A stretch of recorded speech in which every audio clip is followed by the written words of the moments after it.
Alhamdulillah, alhamdulillahilladzi arsala rasulahu bil huda wa dinil haqq liyuzhirahu 'ala ad-dini kullihi wa kafa billahi shahida.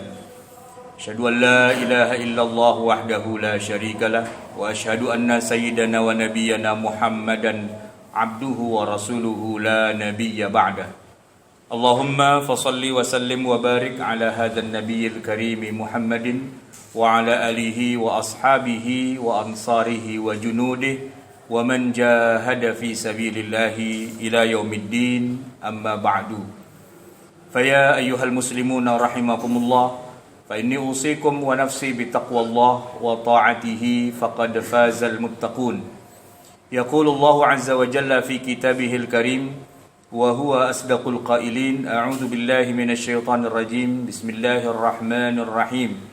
Ya ayyuhalladzina amanu taqullaha haqqa tuqatih wa la tamutunna illa wa antum muslimun. Wa qala aydan fi ayatin ukhra fattaqullaha mastata'tum. Al-ayah. Shadaqallahul azim. Hadirin ma'asyiral muslimin, sidang salat Jumat yang dirahmati Allah. Setiap ada khutbah maka tidak boleh lepas dari 5 rukunnya. Yang pertama, kita awali dengan hamdalah. Kita memuji Allah subhanahu wa ta'ala dan diteruskan dengan salawat kepada Rasulullah sallallahu alaihi wasallam. Kemudian dibacakannya petikan ayat-ayat Al-Quranul Karim dan juga disampaikannya wasiyah. Wasiat yang paling utama tentu saja adalah wasiat iman dan takwa. Mari kita jaga iman kita pertahankan sampai hembusan nafas kita yang terakhir menghadap Allah dalam keadaan muslim, dalam keadaan berserah diri pada Allah, sampai nanti kita bertemu dengan Allah di dalam surganya. Amin ya rabbal alamin.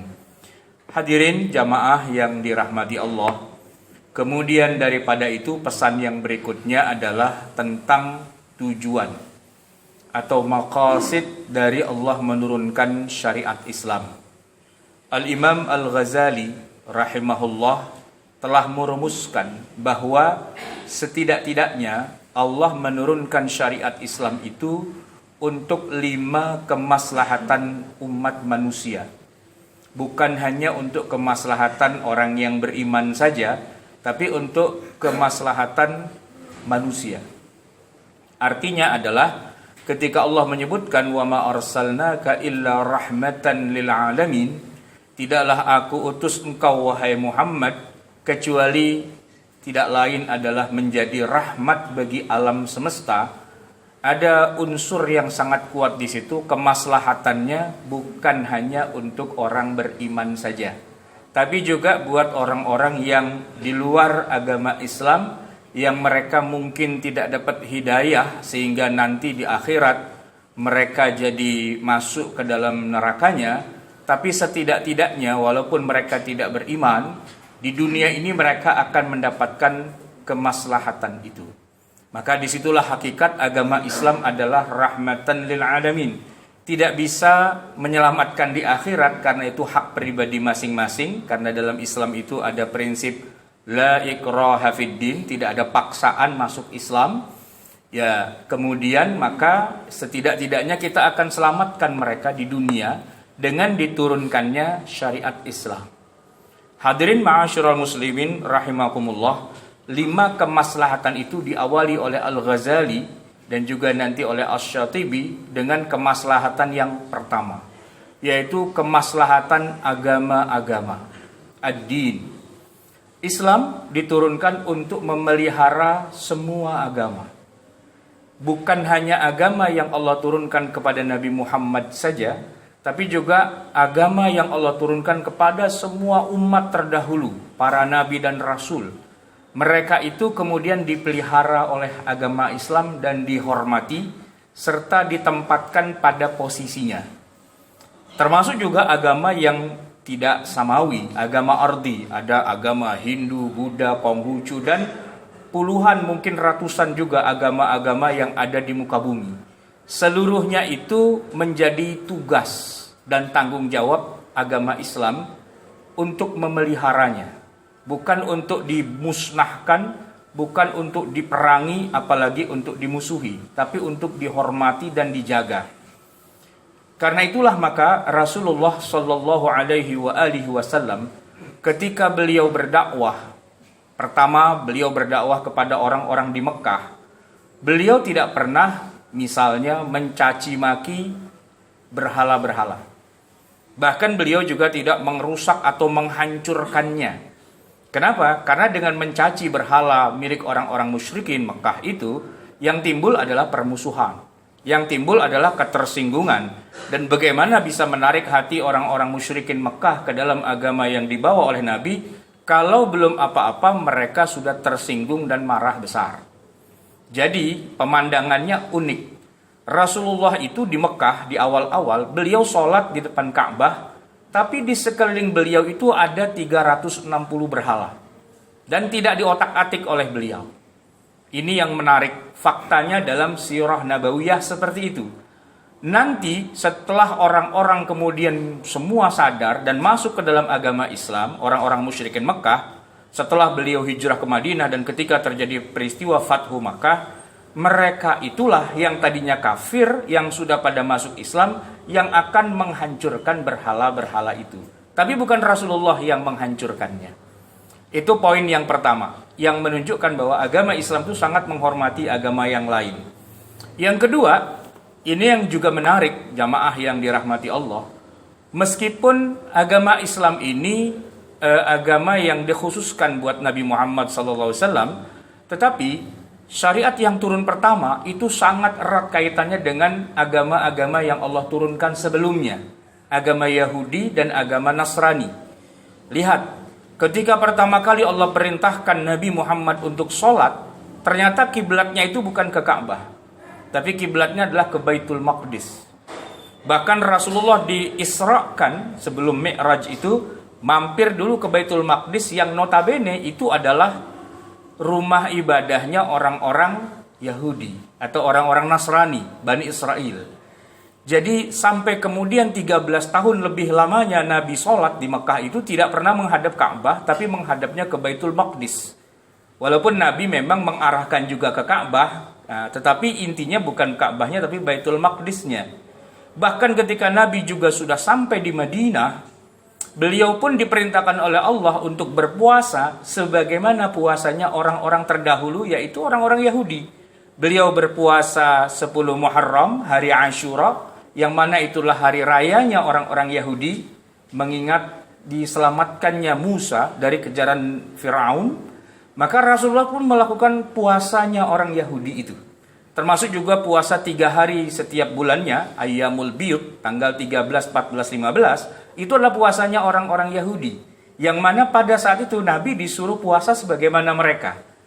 Kita bisa lihat bagaimana Allah menurunkan agama Islam kepada Nabi Muhammad itu, tapi tidak dalam rangka untuk memusuhi atau berperang atau bikin konfrontasi dengan agama-agama yang sudah Allah turunkan sebelumnya. Tapi merupakan penyempurna. Bahkan Nabi Muhammad sendiri pun juga sangat menghormati Nabi Isa alaihissalam, menghormati Nabi Musa alaihissalam, dan semua nabi-nabi yang lain. Beliau katakan, saya ini dengan para nabi yang lain ibarat orang yang sedang membangun bangunan yang besar. Semua sudah meletakkan batu batanya, dan batu bata terakhir inilah saya. Artinya ini sebuah kerja besar antar agama yang Allah sudah turunkan ke muka bumi. Maka sudah menjadi karakteristik agama Islam pada akhirnya nanti mengayomi semua agama dan menghormatinya. Sehingga transformasi orang-orang yang tadinya beragama Nasrani atau yang beragama Yahudi, Majusi, dan apapun agama itu terjadinya dengan sangat-sangat ramah, dengan smooth, dengan mudah, tanpa ada paksaan apalagi intimidasi. Mereka masuk Islam dengan berbahagia, bukan dengan cara ditakut-takuti, bukan dengan cara diperangi. Dan itu pula yang tercermin ketika Umar bin Khattab radhiyallahu an, di zaman beliau menjadi khalifah, beliau diminta oleh para pendeta Nasrani di Baitul Maqdis, pusat pemerintahan kerajaan Kristen pada saat itu. Kalau sekarang itu pusatnya di Vatikan, di Romawi, di Roma, di Italia. Nah, masa itu pusat pemerintahan agama Kristen atau kerajaannya adanya di Baitul Maqdis. Tapi para pendetanya di sana sepakat untuk meminta bantuan Umar bin Khattab yang notabene agama lain untuk diserahkan kepada Umar kunci-kunci kota Baitul Maqdis itu. Diserahkan kepada umat Islam karena mereka yakin dan percaya agama yang sangat toleran, yang sangat terbuka, yang tidak pernah memaksakan kehendak kepada pemeluk agama lain di dunia ini cuma ada satu, yaitu agama Islam. Jadi gereja mereka yang sangat besar itu mereka titipkan kepada Umar. Dan mereka yakin bahwa Umar tidak akan pernah mengubahnya menjadi masjid.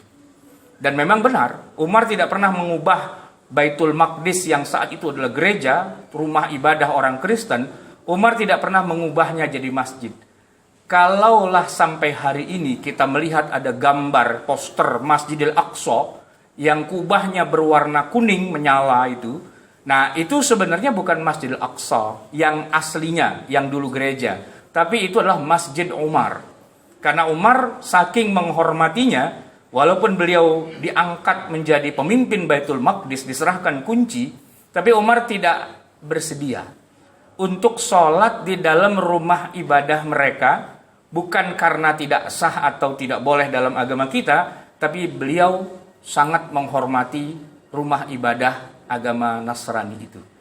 Biarlah saya cari tempat yang lain, saya mau ibadah, saya mau sholat zuhur, maka di satu pojok sudut, di tempat yang saat itu sudah jadi tempat pembuangan sampah, Umar melakukan sholat 5 waktunya di situ, yang kemudian nanti orang-orang kemudian membangun masjid di situ yang disebut dengan Masjid Umar, yang dulu Nabi pernah mi'raj dari titik tersebut. Jadi kita bisa lihat bagaimana agama Islam yang diturunkan oleh Nabi Muhammad itu justru untuk mengayomi semua agama yang ada, bukan untuk memeranginya. Inilah sebenarnya tujuan diturunkannya syariat Islam. Jadi menyempurnakan agama-agama yang sudah ada tanpa memaksa apalagi memerangi. Nah, kalau kita lihat dalam sirah nabawiyah, Nabi Muhammad itu perang. Ada perang Badar, perang Uhud, perang Khandaq, dan berbagai macam perang-perang yang lain. Peperangan itu bukan didasari oleh semangat menghabisi orang yang agamanya bukan Islam. Tidak. Karena apa? Karena dalam keluarga Rasulullah sendiri masih banyak juga orang yang agamanya tidak Islam. Sebutlah misalnya Nabi punya paman yang namanya Abu Talib. Abu Talib itu ya dia cinta pada Nabi dan Nabi juga cinta pada Abu Thalib, padahal beliau tidak pernah mau masuk agama Islam. Apakah Nabi kemudian membencinya, memusuhinya, memboikotnya atau malah membunuhnya? Tidak. Bahkan sampai akhir hayatnya pun Abu Thalib tidak mau mengucapkan 2 kalimat syahadat dan Nabi tidak pernah memusuhinya. Itu paman beliau. Lalu beliau juga punya menantu namanya Abul As. Beliau punya anak pertama namanya Zainab dan kemudian Zainab ini punya suami. Nah, menantu Rasulullah itu Abul As itu tidak mau masuk agama Islam. Tidak mau masuk. Apakah Rasulullah kemudian memerangi si Abul As? Tidak. Apakah diusir dari rumahnya atau tidak diberi makan atau diboikot? Tidak juga. Bahkan yang lebih parah lagi, ternyata Rasulullah juga menikah dengan Ramlah di mana dia adalah putri dari gembongnya orang kafir musyrikin Mekah, yaitu seorang yang sangat punya kekuatan luar biasa, yang mana pengaruhnya besar. Dialah pemimpin dari kota Mekah, dialah pemimpin dari orang-orang musyrikin Mekah. Dan kemudian orang ini, tokoh ini memang sih pada akhirnya masuk Islam, tapi sepanjang Nabi bersama dengan mertuanya yang tidak mau masuk Islam juga itu berjalan, beliau tidak memusuhi secara pribadi. Kalaulah terjadi perang Badar dan sebagainya, karena ada hal-hal yang lain, bukan semata-mata karena perbedaan agama. Perang Badar misalnya, Abu Sufyan itu pulang dari berdagang, melewati daerah Madinah, dan memang orang-orang musyrikin Mekah di bawah Abu Sufyan, sang mertua, itu membawa begitu banyak harta benda karena pulang dagang. Maka Nabi ingin meminta pada Abu Sufyan agar harta benda mereka, umat Islam yang di Mekah yang dulu dirampas dan ditinggal begitu saja karena mereka hijrahnya terburu-buru, agar dikembalikan. Seharusnya Abu Sufyan mengatakan, oke, saya kembalikan. Tapi ternyata gengsinya orang-orang musyrikin Mekah itu tidak mau. Enak aja, nggak usah, jangan dikembalikan. Mending kita perang aja. Nah, akhirnya terjadilah perang Badar itu. Jadi perang Badar itu bukan karena perbedaan akidah, lantas kemudian kalau kamu tidak mengucap syahadat akan saya sembelih ya. Bukan begitu. Tapi karena harta kita diambil dan kemudian kita punya kesempatan untuk meminta kembali, ternyata mereka tidak mau ngasih dan kemudian mereka ngajakin perang, dan Allah kemudian mengizinkan udzina lilladzina yuqataluna bi annahum zulimu wa innallaha ala nasrihim laqadir. Maka kemudian Nabi Muhammad terpaksanya harus perang. Perang menghadapi mertua, perang menghadapi menantu, perang menghadapi keluarga-keluarga beliau sendiri. Perang Badar itu perang antar keluarga. Yang mana yang menjadi pemicunya itu bukan perbedaan akidah, tapi ketidaksepakatan dalam harta, atau katakanlah hartanya umat Islam dirampas dan mereka minta kembali dan mereka kemudian akhirnya terjadi perang. Nah, hadirin ma'asyiral muslimin rahimakumullah, itu yang pertama, bahwa Islam diturunkan itu bukan untuk memusuhi agama yang lain, tapi justru untuk memelihara ya keberlangsungan agama-agama yang lain.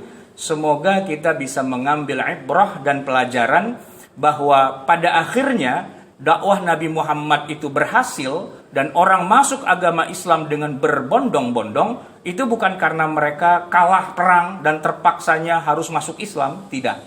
Tapi karena sebagian besar mereka akhirnya jatuh hati pada kesantunan agama Islam. Dan sebelum terjadi peristiwa Fatu Makkah, sudah banyak yang masuk Islam. Termasuk Abu Sufyan sang mertua sudah masuk Islam duluan. Apalagi ada Amr bin As, apalagi ada Khalid bin Walid, yang sebelum peristiwa Fatu Makkah mereka sudah sadar, mereka kemudian dengan sukarela masuk ke dalam agama Islam. Yadkhuluna fi dinillahi afwaja, karena mereka jatuh hati atas kesantunan Rasulullah dalam menyebarkan dakwah tanpa mencederai kehormatan mereka dalam agama mereka masing-masing. A'udzubillahi minasyaitonirrajim. Bismillahirrahmanirrahim. Wal 'ashri innal insana lafi khusrin illa alladzina amanu wa 'amilus shalihat wa tawasaw bil haqqi wa tawasaw bis sabr. Barakallahu li wa lakum fil Qur'anil 'azim wa nafa'ani wa iyyakum bima fihi minal ayati wa dzikril hakim wa taqabbala minni wa minkum tilawatahu innahu huwal ghafurur rahim.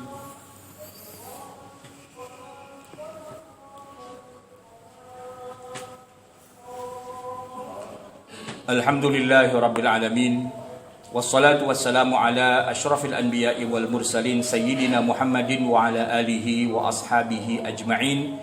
Ayyuhal muslimuna rahimakumullah, fa inni usikum wa nafsi bitaqwallah wa ta'atihi faqad fazal muttaqun. Qala Allah Ta'ala fi kitabihil karim wa huwa asdaqul qailin. A'udzu billahi minasyaitonir rajim. Bismillahirrahmanirrahim.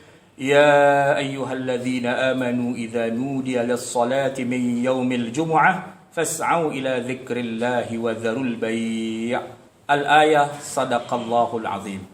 Hadirin ma'asyiral muslimin, sidang Jumat yang dirahmati Allah. Selain tujuan syariat Islam diturunkan untuk memelihara semua agama, Imam Al-Ghazali juga menyebutkan 4 yang lain, yaitu menjaga nyawa manusia, kemudian menjaga akal manusia, kemudian menjaga harta manusia, dan yang terakhir menjaga kehormatan atau keturunan manusia. 4 itu kalau kita uraikan tidak akan selesai, tapi setidaknya kalau kita bicara yang kedua, Islam diturunkan untuk menjaga nyawa manusia, kita bisa membaca sebuah penelitian yang ditulis oleh seorang ulama Mesir. Dalam penelitiannya beliau mencatat semua peperangan yang pernah dilakukan oleh Nabi Muhammad sallallahu alaihi wasallam. Dr. Muhammad Imarah dalam tesisnya itu menyebutkan dari sekian banyak perang yang dilakukan oleh Nabi Muhammad, ternyata jumlah korban nyawa itu sangat-sangat minim dan sangat sedikit. Padahal seringkali perang itu melibatkan puluhan ribu bahkan ratusan ribu manusia, baik di pihak muslimin ataupun di pihak kafir.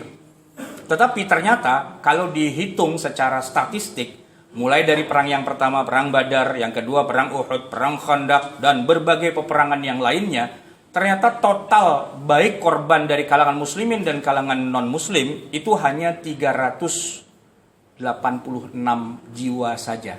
386 jiwa saja sepanjang sejarah Rasulullah. Itu adalah angka yang sangat minim bagi peperangan. Kalau kita bandingkan dengan berbagai peperangan yang pernah terjadi di muka bumi, tidak usah kita bicara perang dunia pertama, kedua, tapi perang di zaman-zaman itu, Romawi berperang, kemudian negara-negara seperti Cina, seperti India, kerajaan-kerajaan yang pernah ada di dunia itu sering mengadakan perang. Di negeri kita itu ada peperangan, ada perang Bubat, perang antar kerajaan Majapahit, kemudian Sriwijaya dan sebagainya. Perang-perang besar itu kalau dibuat statistiknya angkanya fantastis. Bisa puluhan ribu jiwa itu mati sia-sia dalam perang-perang itu. Ternyata dalam Sirah Nabawiyah, Dr. Muhammad Imarah menemukan angka yang menakjubkan. Jumlahnya hanya 386. Itu pun sudah mewakili korban dari pihak muslimin dan orang-orang non-muslimnya. Karena sebagian besar perang itu ternyata berakhir dengan perjanjian, berakhir dengan gencatan senjata, berakhir dengan misalnya perang Badar, walaupun orang musyrikin Mekahnya sudah kalah, tapi tidak dibunuh. Mereka hanya ditawan saja, kemudian dengan tebusan dan sebagainya. Artinya agama Islam itu sangat menjaga masalah nyawa manusia. Jangan sampai ada satu nyawa terbunuh sia-sia, baik dia dari kalangan muslim ataupun dari kalangan yang bukan muslim. Karena membunuh satu nyawa itu seolah-olah membunuh seluruh umat manusia. Dan oleh karena itulah prinsip dasar agama Islam menghindari pertumpahan darah. Baik itu darahnya umat Islam ataupun darahnya orang-orang yang bukan Islam. Perang itu hanya bisa dilakukan ketika tidak ada jalan lain. Tapi ketika masih bisa negosiasi, masih bisa ada gencatan senjata, masih ada diplomasi dan sebagainya, maka perang itu dihindari.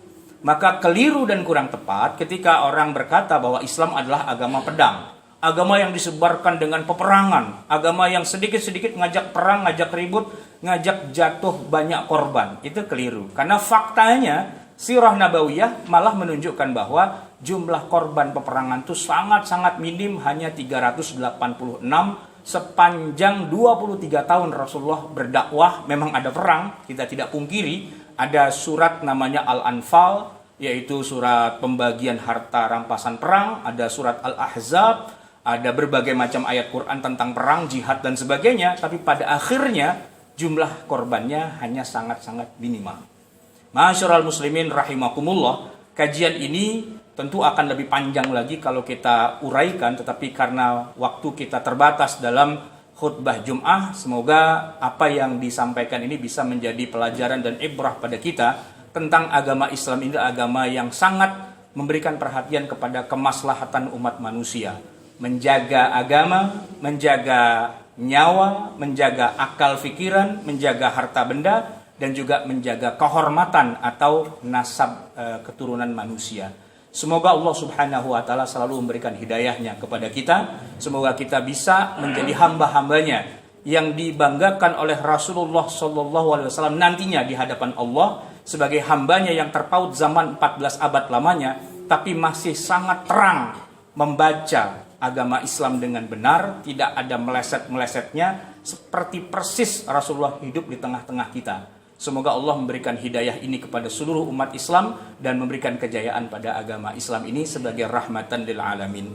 Akhirnya mari kita tutup khutbah kita yang kedua ini dengan kita melaksanakan rukun yang kelima, yaitu berdoa memohon ampun kepada Allah atas dosa-dosa kita dan dosa-dosa seluruh kaum muslimin.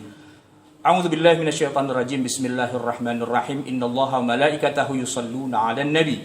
Ya ayyuhalladzina amanu shallu 'alaihi wa sallimu taslima. Allahumma shalli wa sallim wa barik ala sayyidina Muhammadin wa ala ali sayyidina Muhammad kama shallaita ala Ibrahim wa ala ali Ibrahim wa barik ala Muhammadin wa ala ali Muhammad kama barakta ala Ibrahim wa ala ali Ibrahim fil alamin innaka Hamidum Majid. Wardallahumma 'anis sahabati ajma'in wa 'anit tabi'ina wa atba'ihim bi ihsanin ila yaumiddin wa 'alaina ma'ahum bi rahmatika ya arhamar rahimin. Allahumma ighfir lil muslimina wal muslimat wal mu'minina wal mu'minat al ahya'i minhum wal amwat warfa' lahumud darajat wa ya qadiyal hajat. Rabbana zalamna anfusana wa illam taghfir lana wa tarhamna lanakunanna minal khasirin. ربنا آمنا بما أنزلت واتبعنا الرسول فاكتبنا مع الشاهدين ربنا لا تزغ قلوبنا بعد إذ هديتنا وهب لنا من لدنك رحمة إنك أنت الوهاب ربنا آتنا في الدنيا حسنة وفي الآخرة حسنة وقنا عذاب النار وصلى الله على نبينا محمد وعلى آله وصحبه أجمعين عباد الله إن الله يأمر بالعدل والإحسان وإيتاء ذي القربى وينهى عن الفحشاء والمنكر والبغي يعظكم لعلكم تذكرون فاذكروا الله العظيم يذكركم وعلى نعمه يستجب لكم ولذكر الله أكبر والله يعلم ما تصنعون أقم الصلاة